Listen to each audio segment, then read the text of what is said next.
Hi, this is Octavio Blanco, one of the co-hosts of the Uptown Voices podcast, which I host with Led Black of the Uptown Collective. And I'm standing in front of the Fort Washington Community Church, where a drama has unfolded, which is culminating in the eviction of the congregation that has for eons been meeting in this church.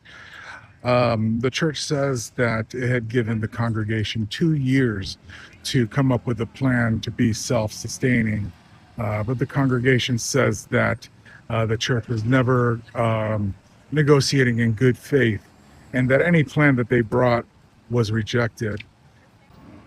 Ultimately, the congregation has been evicted and has rebranded itself as the Fort Washington Community Church, no longer the Fort Washington Collegiate Church.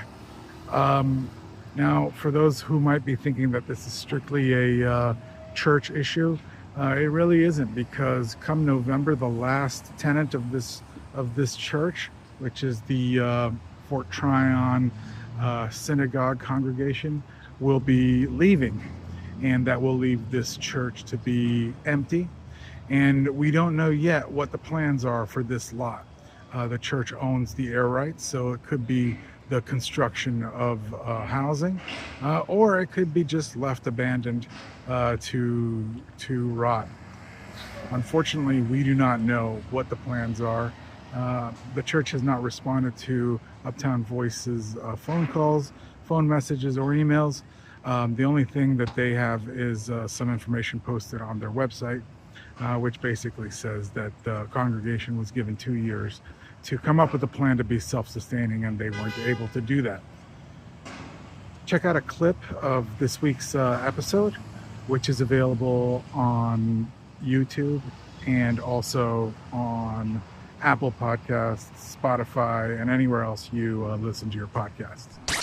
So I talked about how November the synagogue won't be there. And that's going to be a real turning point, because then they'll be like, okay, we are either going to sell, rent, whatever it is with that space. And that is why we have to really focus in the interim, these months leading up to November, because it is a pivotal time to make sure we don't get there, because then they will really feel like they can do what they want.